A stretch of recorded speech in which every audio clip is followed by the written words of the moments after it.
Do you know what to do when your customer says, I saw one down the street for less money? You need to match that price, or I'm not doing business with you. If you're at this point and you receive this objection, you have not pre-framed properly. You're not properly trained in sales. Elite salespeople do not get these type of objections late in the conversation. However, I understand you may be new here, so I'll teach you.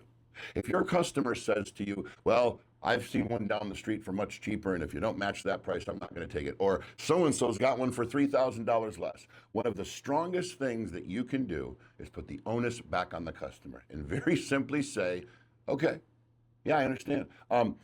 So why didn't you buy it?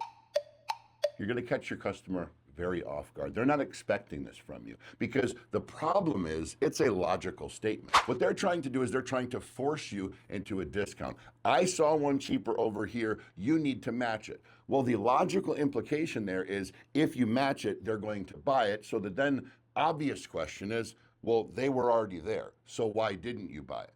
What you begin to do is hold your customer responsible. Something that very few salespeople do. Salespeople are generally reactive. When the customer says something, they react. Oh, well, let me see what I can do. Or they think they're real strong because they trial commit. Well, if I could match that price, would you do business with me today? Guys, this is rookie sales stuff. No. High-level salespeople, they put the onus back on the customer. Yeah, I mean, that sounds like a great price. Why didn't you do that?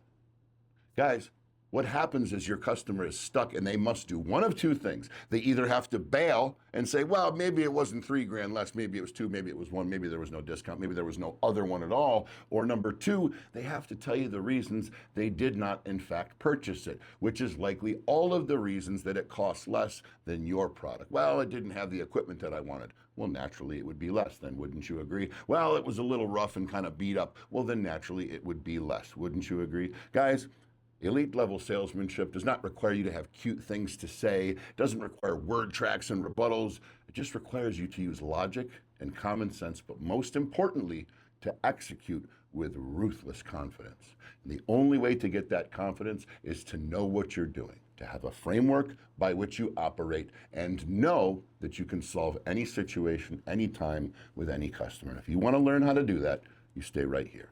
My name's Luke. This is Paid to Persuade. Please like this video if you liked it. Please consider following if it helped you.